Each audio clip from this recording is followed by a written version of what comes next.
শুনেছো তো মা, শুনেছো তো ডাক্তারবাবু কি বললেন? ডাক্তারবাবু কিন্তু বলেছেন তুমি একদম ঘরের কাজ করতে পারবে না, কোনো কাজই না।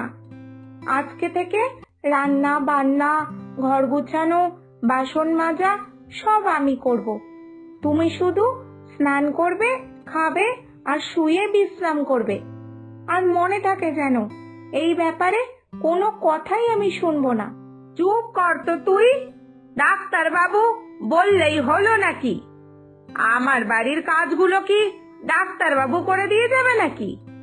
ওই সব ডাক্তার বাবুরা ভুলভাল এমন কথা বলে, এগুলো নিয়ে এত মাথা ঘামানোর কিছু নেই। হ্যাঁ, বলতে পারিস যে আমি একটু ধীরে ধীরে কাজ করব, কিন্তু কাজই করতে পারবো না, এটা কোনো কথা হলো? তুই এসব নিয়ে বেশি বুঝতে যাস না। বেশি বুঝতে তো আমাকে হবেই মা, কারণ তোমাকে ভালো রাখার দায়িত্ব তো আমার, তাই না? তাই তুমি দয়া করে এখন এইসব ঘরের কাজ নিয়ে আমাকে বিরক্ত করো না। তুমি চুপচাপ আরাম করো। আমি কিন্তু এই একই কথা বারবার বলতে পারবো না। আমি গেলাম, সব কাজ ঠিক সময়ে আবার শেষ করতে হবে, এত কিছু রান্না করতে হবে, মানে ডাক্তারবাবু তোমাকে যা যা খেতে বলেছেন সবকিছু তো রান্না করে সময় মতো তোমাকে আবার খেতেও দিতে হবে। তাই আমি এখন এত কথা বলতে পারবো না দাঁড়িয়ে দাঁড়িয়ে। আমি গেলাম। আমার ওই ছোট্ট মেয়েটা এত বড় কখন হয়ে গেল? ও আমাকে এখন শাসন করছে। ও আমাকে বলছে কিনা আমার সব দায়িত্ব এখন ওর, ও ঘরের সব কাজ করে দেবে। এত তাড়াতাড়ি দিন কেটে যাচ্ছে, কিন্তু কিছুই তো বুঝতে পারছি না। মেয়েটা আমার বড় হয়ে গেল আর আমি বুড়ো হয়ে গেলাম। না, থাক, আজকে আমি ওকে আটকাবো না। এবার তো ওকে বিয়েও দিতে হবে, তাহলে আমিও দেখে নি ও কেমন ভাবে সুন্দর করে সংসারের কাজ গুছিয়ে করতে শিখেছে, সবকিছু কেমন ভাবে সামলাতে পারে। এটাই সুযোগ, আমিও সবটা দেখে নি।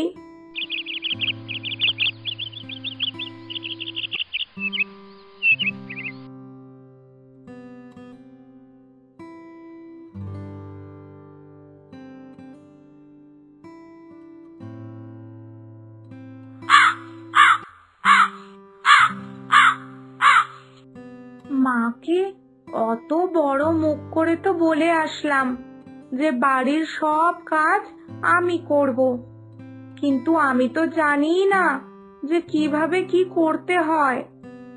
আগে চাল ধুয়ে ভাতটা বসাই নাকি, আর তারপর সবজিগুলো সব কেটে ফেলি। মায়ের জন্য একদম তেল মশলা ছাড়া রান্না করতে হবে।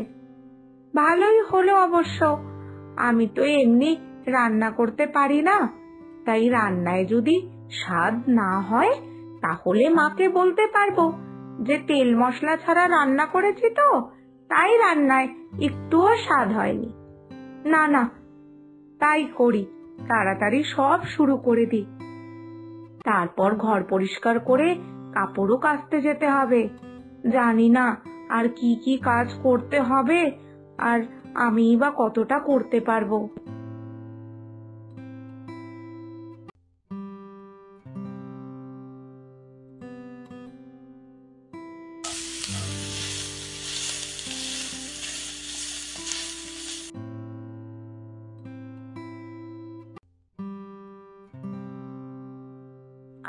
আরে, আমার মেয়েটা কত কাজ করছে, কোনোদিনই তো ওকে দিয়ে কোনো কাজই করাইনি। আর আজকেও হঠাৎ করে আমার শরীর খারাপ শুনে একেবারে সব কাজের দায়িত্ব নিয়ে নিল। কিভাবে কি করবে কি জানি।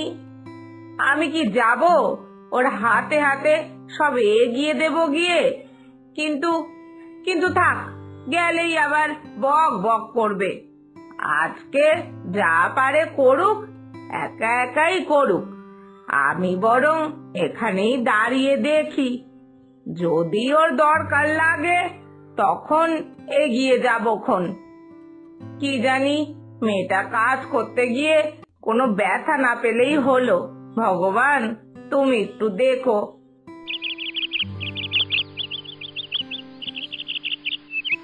নাও মা, খেয়ে দেখো তো কেমন হয়েছে। আমি কিন্তু একদম কম তেল আর মশলা দিয়ে রান্না করেছি। খেতে হয়তো বাজে লাগতে পারে, কিন্তু যা রেঁধেছি তাই কিন্তু খেতে হবে। নাও, এবার আগে খাওয়াটা শুরু করো। তোমাকে নিয়ে যে আমার কি চিন্তা।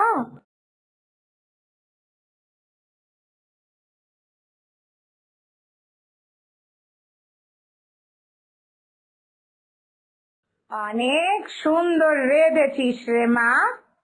কোথা থেকে শিখলি এত সুন্দর রান্না?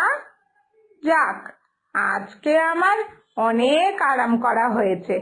এবার পেটটাও ভরে গেল, খাওয়া দাওয়াও হলো।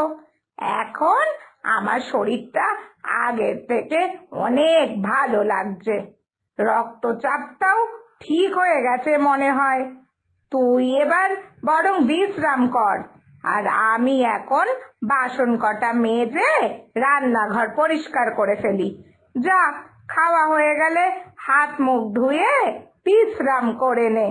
না না, একদমই না।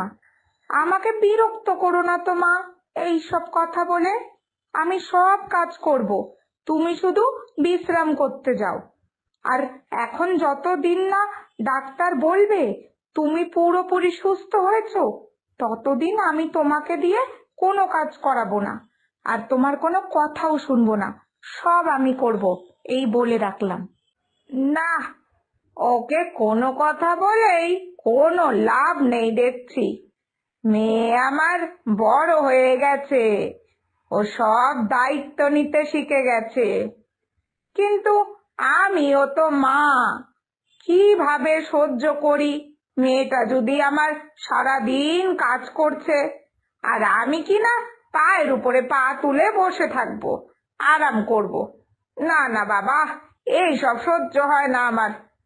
আমাকে কিছু একটা আলাদা ভাবতেই হবে, না হলে ওই ডাক্তার বাবুর কথা অনুযায়ী আমি বসে থাকতে পারবো না।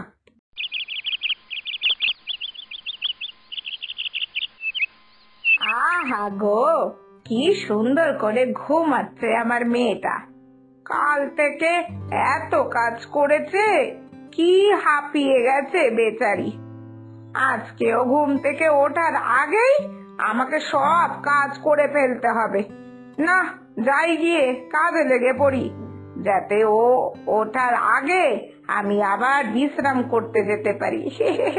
তাহলে ও তো কিছুই বুঝতে পারবে না যে আমি করলাম সব কাজ, না কিভাবে হলো।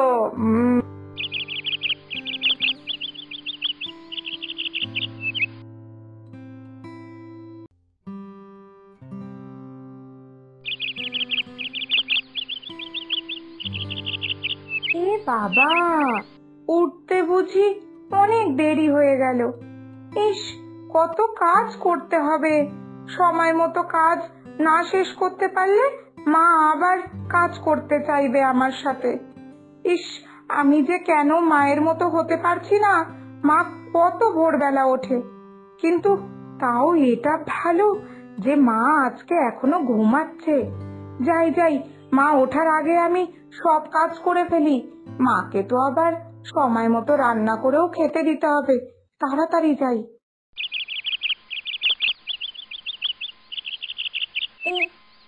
এ কি, উঠোন তো পরিষ্কার, জামা কাপড়ও ধুয়ে মেলা রয়েছে।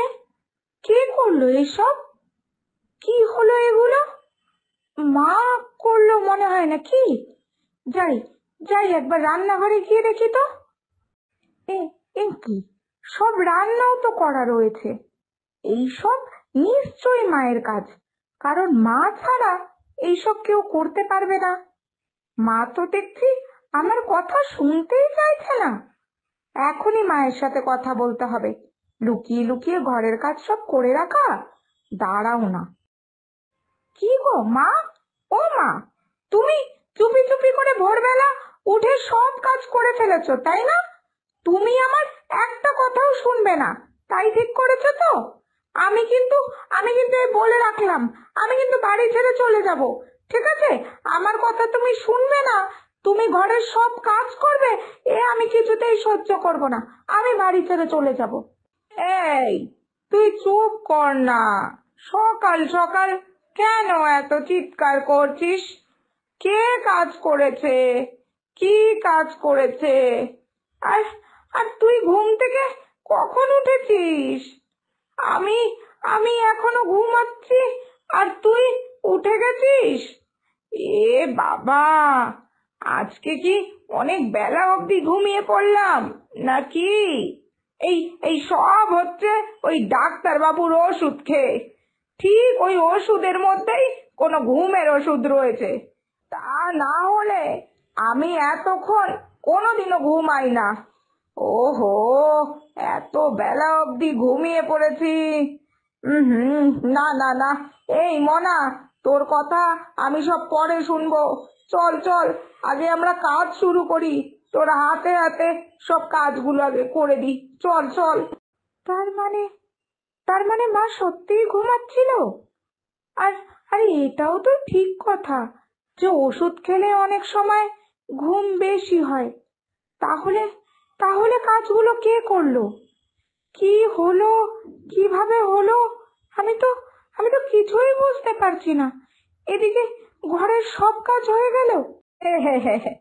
আমি হলাম কিনা মা, তাই তো আমার মেয়েকে ভালো রাখার জন্য একবার এইটুকু অভিনয় তো আমি করতেই পারি।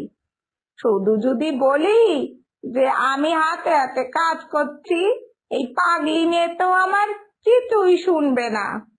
কিন্তু কে বোঝাবে ওকে যে ওষুধ খাচ্ছে, শরীরটা ভালো হয়ে যাচ্ছে, কিন্তু ও যে এত কাজ করছে এই দেখে তো আমার মন ভালো হচ্ছে না। তাই ওর কথা অনুযায়ী ডাক্তারের ওষুধ খাবো, শরীর ভালো হবে, আর মন ভালো করার জন্য লুকিয়ে লুকিয়ে কাজ করবো। হে হে হে।